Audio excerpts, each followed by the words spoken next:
Welcome to Under the Covers. I am your host, Siren, and tonight I am your guide through the depths of the darkness.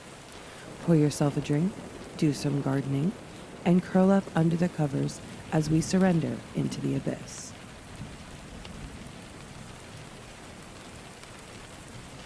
So I live in the southeastern corner of South Dakota. There isn't a lot of wooded areas down here, but there is some. My boyfriend and I have been spending lots of time exploring a few wooded areas that we have. Yesterday afternoon, we went to this one area. We would not have expected anything to happen because it was still decently close to the town of Brandon. If anything, our concern would have been people. This park/wooded area has lots of things to explore for the area, and we brought one of his friends with us. We are more intense with our hikes than he is, so he let us leave him behind, and we went exploring off the beaten trail and did our own thing. By the time we were getting back to the area we left him, the sun was starting to set and he wasn't there, so we called him and he said he was headed back to the car. It's important to note that during this time, we were making these screams back and forth at each other, trying to see if we could hear each other beyond the phone. Boyfriend and I had one more trail we wanted to explore, so we headed down that trail, and then eventually it was actually getting dark, so we made it back to the trail that took us back to the car. We were walking through the woods and joking about how the friend was probably going to try and scare us or some shit. We saw a deer and didn't think anything of it, but it slightly startled myself originally. Finally, we made it to this area that is where the woods start to turn prairie, and we heard the scream and a really fast deer jump through this tree that was split into two branches. I don't know a good way to describe the tree layout. We, being logical, started calling out to the friend being like, "Hey, you got us, not funny," but it clearly wasn't our friend. We were a little on edge after that, but just picking up our pace and getting to the car. Him and I took turns kind of looking back behind us, and I saw what looked like an obese man just kind of standing on the trail behind us, but it had been more like a ghost presence than an actual man. Boyfriend looked back at some point and said, "Hey, I don't want to scare you, but it almost looks like there's a person or they're back there or something." My face dropped and I said, word for word, "You saw it too." And then we just kind of looked at each other and ran. We ended up taking the wrong path, so we had to run a lot longer. We eventually made it back to the car. His friend was there, and he swears on his life he wasn't fucking with us. Either way, no way this dude could have ran that fast, or looked like what he saw behind us. When we got home, we started trying to look stuff up. We think it could be a skinwalker, but also this is South Dakota. We're on Lakota Sioux land and Navajo land. Not Navajo land. Either way, very creepy experience.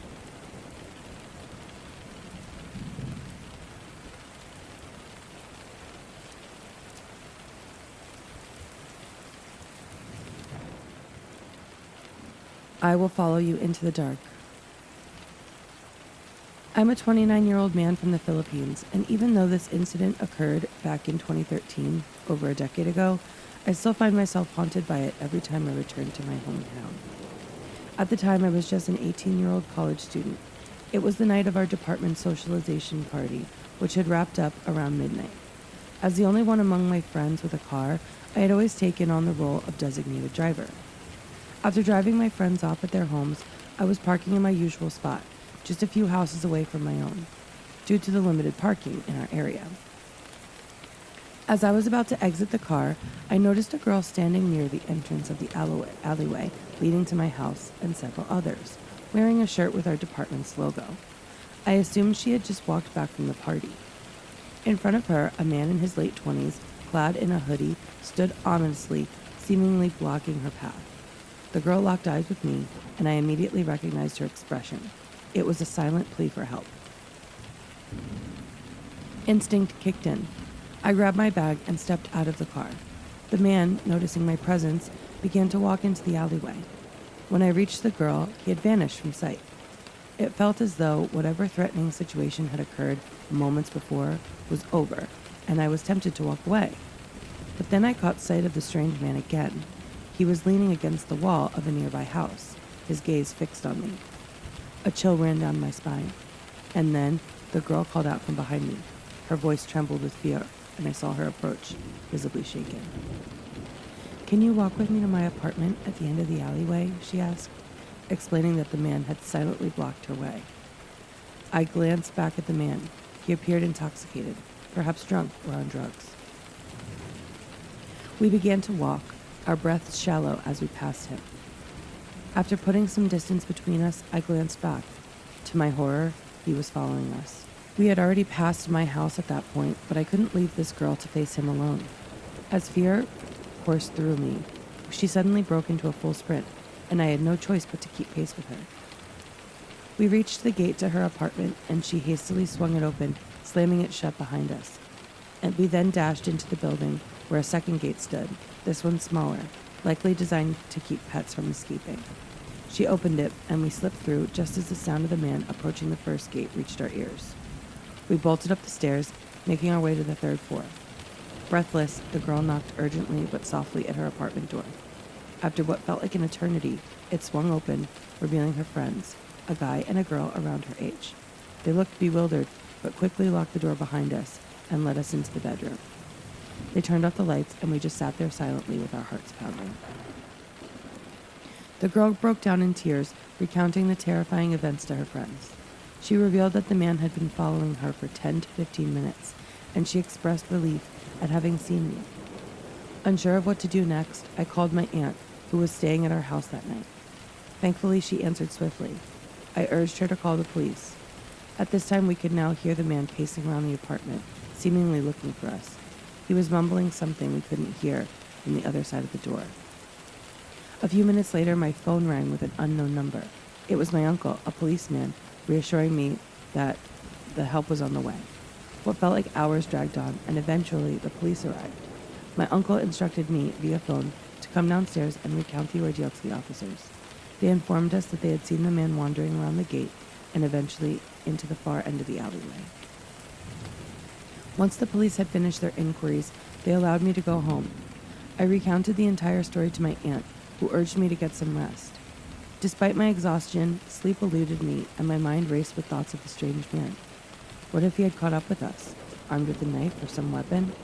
I fought to dispel the terrifying images racing through my mind, but I couldn't shake the feeling that he might be watching me in the dark, a knife glinting menacingly.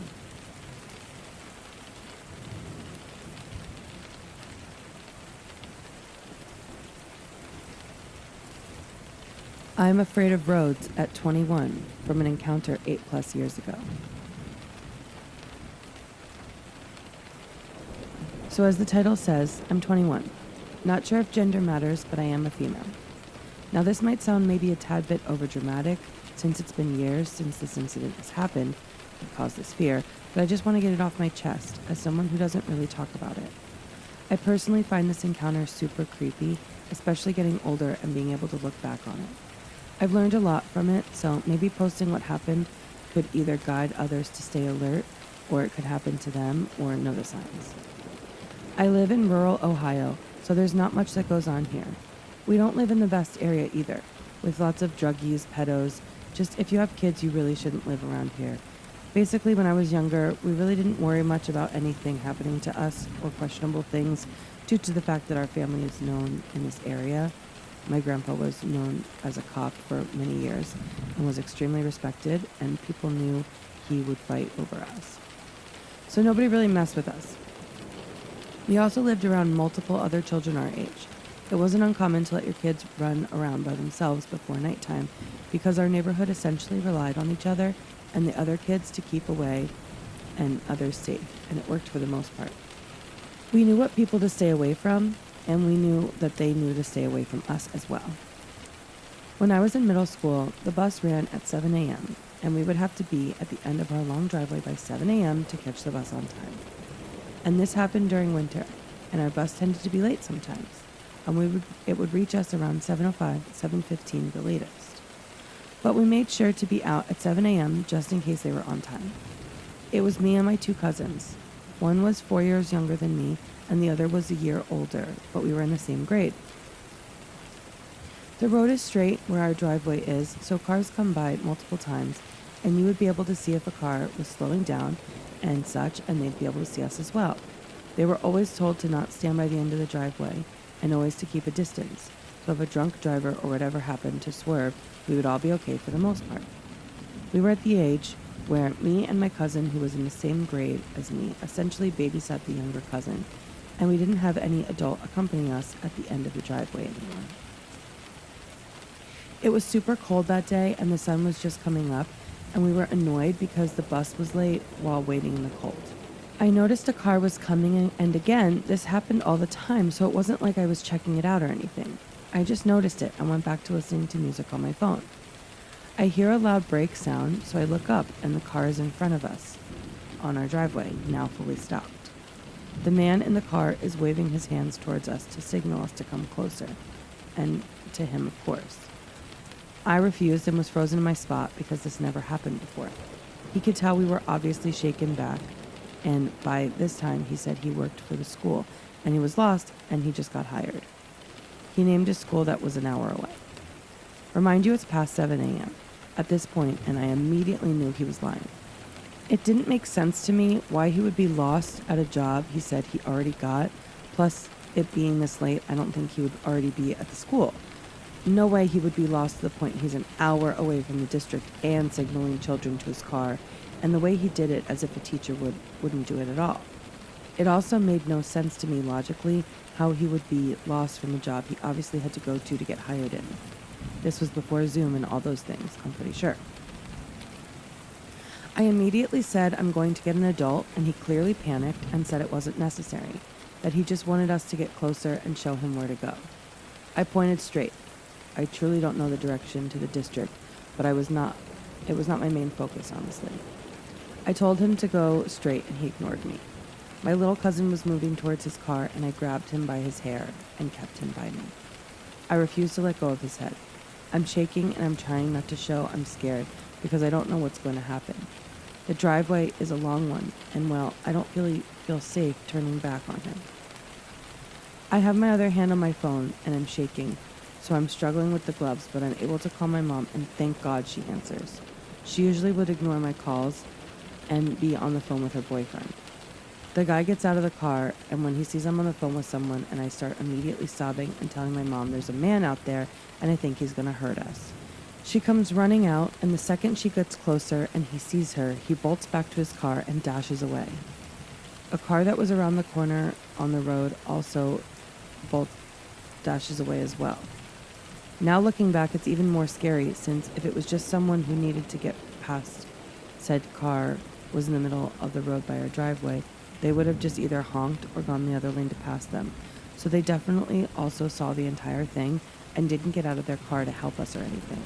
So it makes me think that they were also in on this entire situation. I'm forced to go to school that day, and my mom calls the cops when I get home, and I found out even more horrible news that just made me realize my gut feeling was correct. My mom told them that the car and how it looked and such, and they found an abandoned car that matched the description just up the road. So they found who it belonged to and eventually found out it wasn't a school teacher. He worked on the barges. The cops said that they thought it dealt with sex trafficking from the looks of it, and they didn't even catch him since they already left the boat or whatever. Who knows what would have happened if he got one of us. I'm assuming wouldn't have been on the boat, and horrible things would have happened.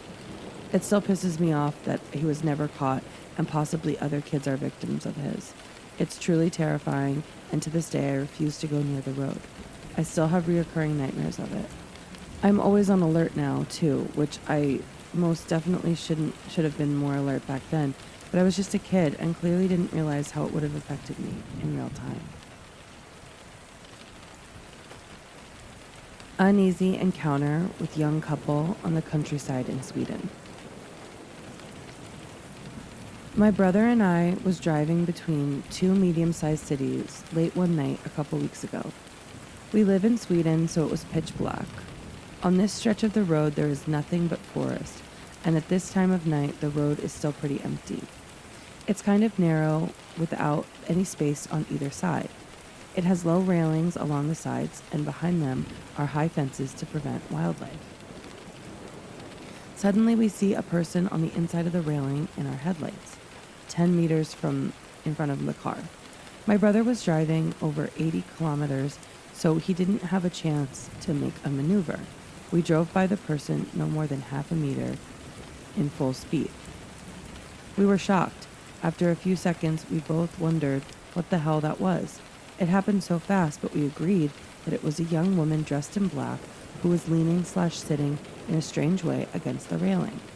Behind her, on the other side of the railing, stood a man in all black, hugging/holding her from behind with both of his arms.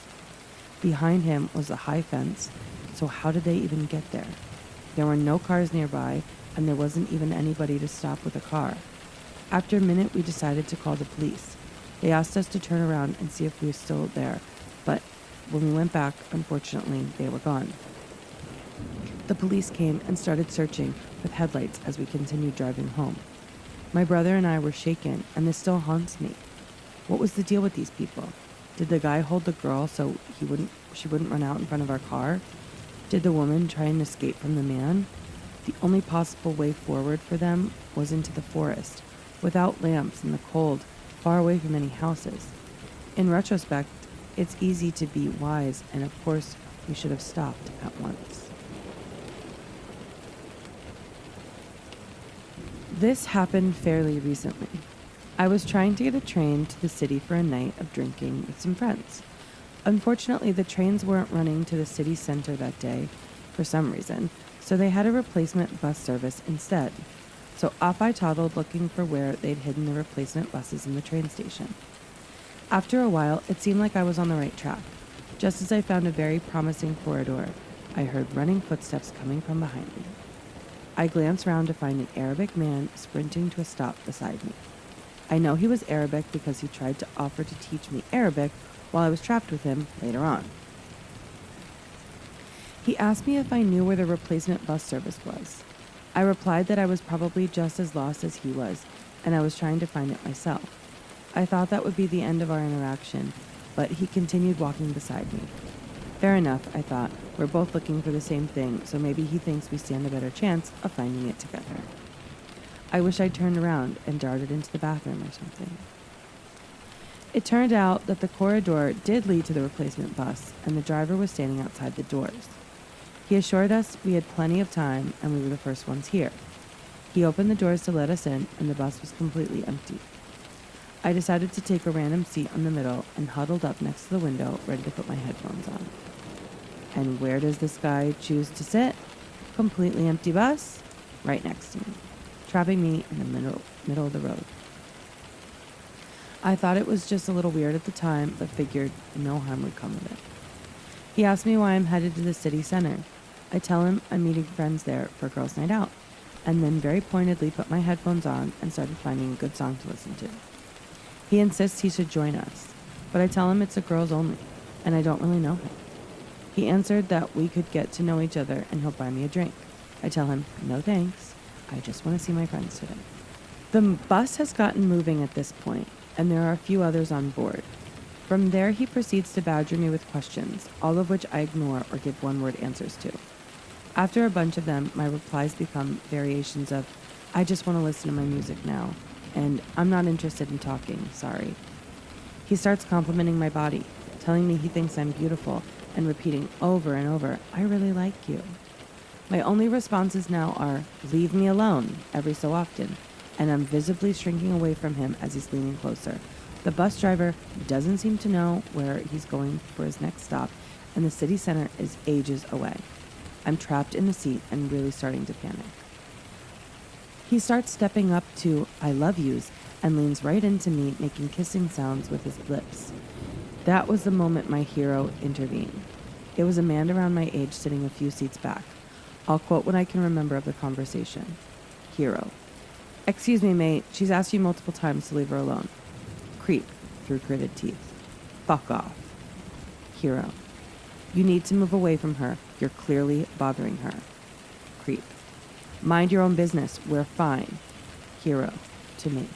Do you want me to move him?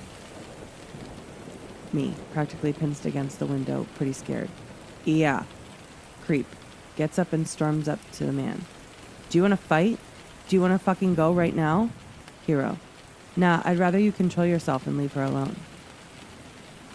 Creep is visibly ready to start throwing punches when the driver calls back if there's a problem and if he needs to kick anyone off the bus. The creep quietly says no and moves a few seats behind my hero, much to my relief. I mouth several thank yous to my hero, who just smiles like it was no big deal. The creep tries following me off the bus, but my friends meet with me, so he walks off.